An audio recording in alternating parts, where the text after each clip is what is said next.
Hi, and welcome back to The Impact Revolution, a podcast showcasing the thinking and work of Sir Ronald Cohen, a pioneering figure in the world of impact investing. My name is Daniel Rosell, and I work in Sir Ronald's office. Today, in our Impact Made Simple series, let's take a look at impact development finance. It's twice as cost-effective at delivering social improvement as traditional development finance, and it delivers superior outcomes. Development finance involves government, aid organisations and philanthropists all coming together with development organisations to address challenges in emerging countries. Unfortunately, the current system of development finance is vastly inefficient and very infrequently achieves the expected results.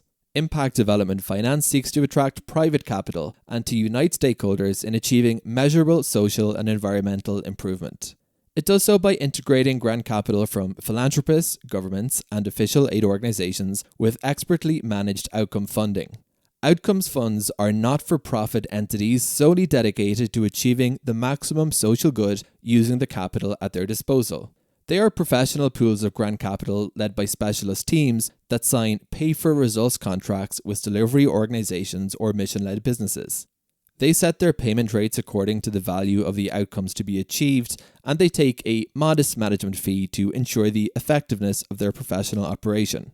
For example, the Education Outcomes Fund, or EOF, sets a different tariff for educating a child according to age, gender, location, and, where relevant, disability. This ensures that the right incentives drive activity and that payment is only made once desired outcomes have been achieved. As Big Society Capital's report shows, pay-for-outcomes financing is twice as effective as direct funding. The contracts signed with delivery organisations and the payments potentially flowing from them provide a basis for them to attract investment capital. This makes it possible for governments to pay after interventions have been successful, rather than spending money up front and running the risk of wasting taxpayer money on unsuccessful programs.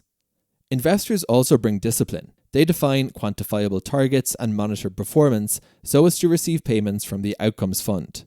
This incentivizes delivery organizations to generate significant data in order to determine the best way of achieving targets. Because payments increase with performance, delivery organizations are incentivized to devise the most effective ways of hitting the targets.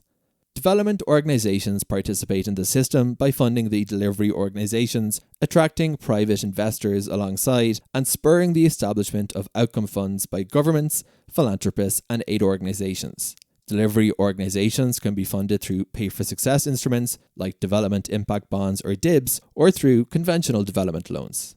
A live example is the Education Outcomes Fund. It aims to attract $1 billion in aid and philanthropic grants to achieve a basic level of education for 10 million children.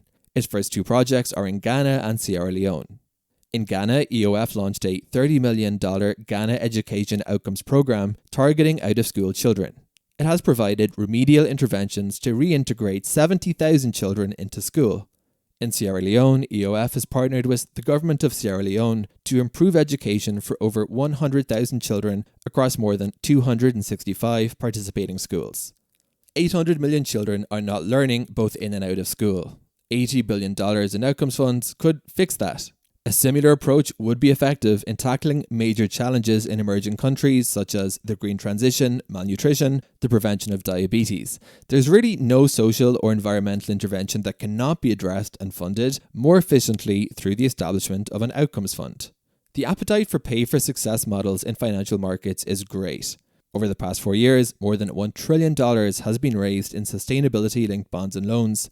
The real challenge today is not raising investment capital, it's establishing sizable outcomes funds. For more quick explanations about impact investing and how reshaping capital flows can change our world for the better, please subscribe to this podcast.